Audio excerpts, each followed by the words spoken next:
Right. Good afternoon, everyone. We're team number two, and we will present you our content video. Our team is composed from Enrique Arguelles, Edgar Tellez, Leobardo Alanís, Mendoza, Edgar Grajeda, and me, José Luis Hernandez. So let's begin. How did life start in our planet?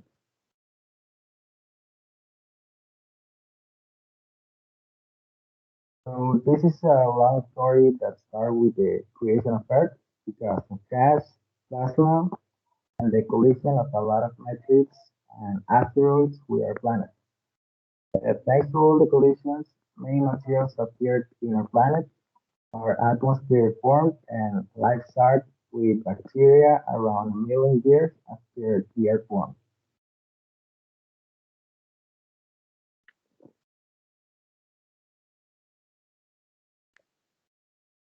Now I will discuss you what biology and how it is divided. Biology is basically a science that studies all living organisms and how they are divided and organized. It is kind of difficult to cover everything, so it is divided into a lot of fields in just some of them, botany, zoology, and microbiology.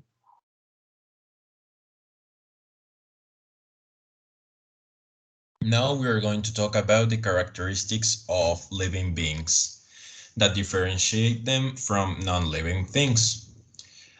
The, the living things are characterized by 8 important characteristics, which are organization, genetic code, response to stimuli, homeostasis, metabolism, growth, reproduction, and adaptation and evolution.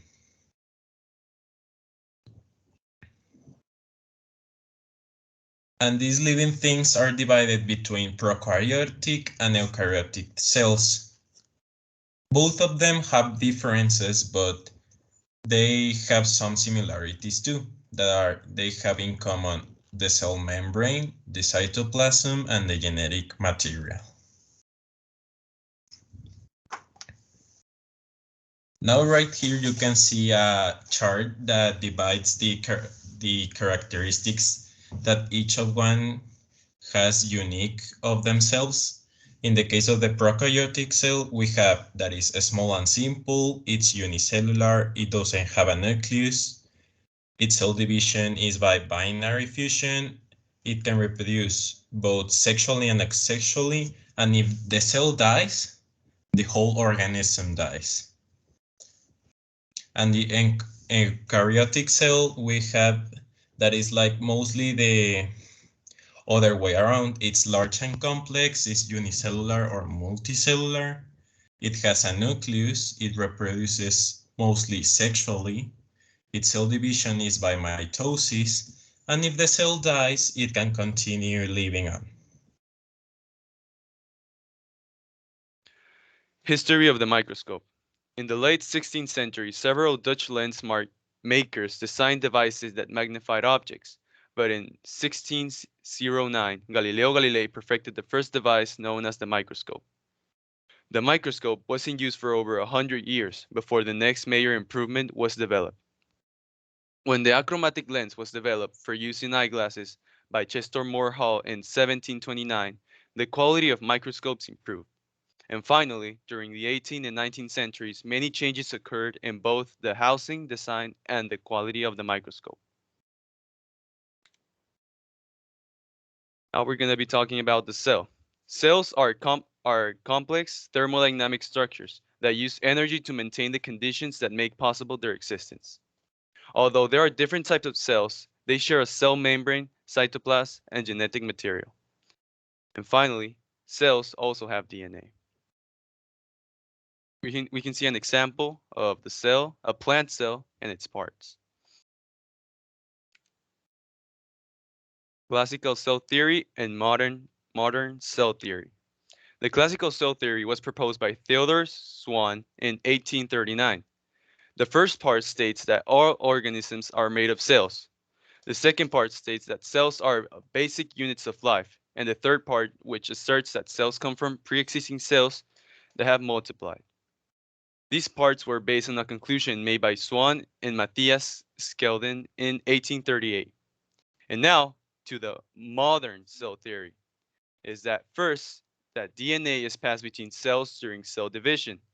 Second, that the cells of all organisms within a similar species are mostly the same, both structurally and chemically. And finally, that energy flows occurs within cells.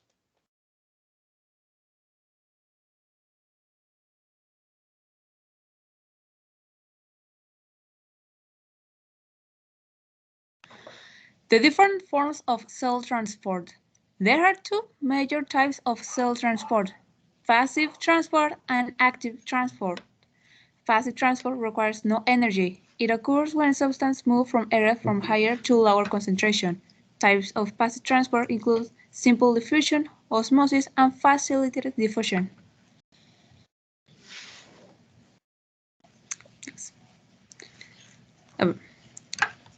Active transport. Active transport occurs when energy is needed for a substance to move across a plasma membrane. Energy is needed because the substance is moving from an area of lower concentration to an area of higher concentration.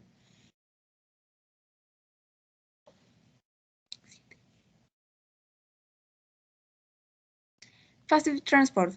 Passive transport occurs when substances cross the plasma membrane without any input of energy from the cell. No energy is needed because the substances are moving from an area where they have a higher concentration to an area where they have a lower concentration. There are several different types of passive transport, including simple diffusion and osmosis. And now we're going to explain what it is. Simple diffusion. Diffusion is the movement of a substance across a membrane due to a difference in concentration without any help from other molecules. The substance simply moves from the side of the membrane where it is more concentrated to the side where it is less concentrated. Figure below shows how diffusion works.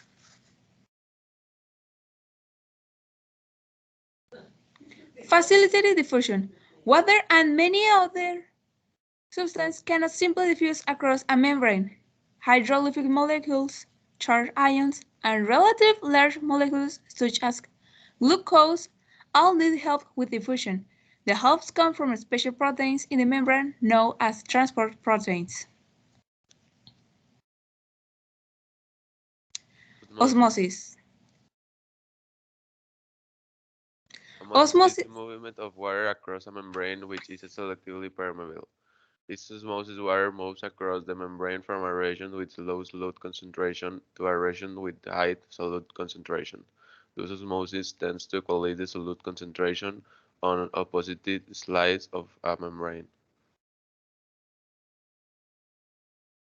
Homeostasis. Homeostasis, from the Greek words for same and steady, refers to any process that living things use actively maintain fairly stable conditions necessary to survival. An example is the action of a room temperature regulator or thermostat.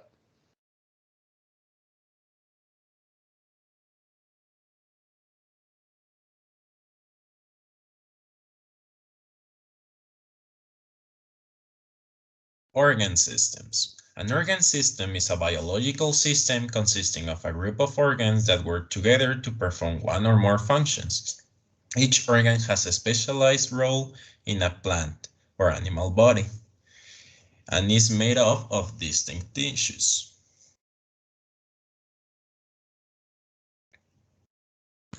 Health and disease. Health is a state of well-being or balance that can be seen at the subject or objective level. The term health is opposed to disease and is a object of special attention by medicine and health science.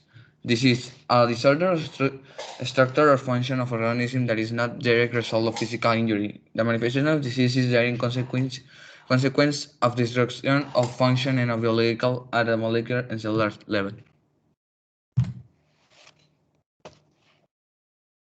Health in adolescence. Health in adolescence health encompasses change transition with multiple domains, including the physical, social, emotional, cognitive, and intellectual. This growth can also occur at different rates, which can put adolescents at higher risk for risk checking behaviors and emerging mental issues. The growing develop in good health and information, including age-appropriate, comprehensive sexuality, education, opportunities to develop life skills, health services that are acceptable, equitable, appropriate, and effective, and safe and support environments. A lifestyle means managing the presence of risk factors in our life, which negatively deteriorate us. These factors can be mainly into three aspects: diet, physical activity, and the consumption of addictive substances. A recommendation to have a healthy lifestyle: see a doctor for regular checkups, maintain a healthy weight, eat a variety of healthy foods and limit calories and saturated fat, make exercise, control your blood pressure and cholesterol, don't smoke, drink alcohol moderately or not at all, protect yourself from excess sun.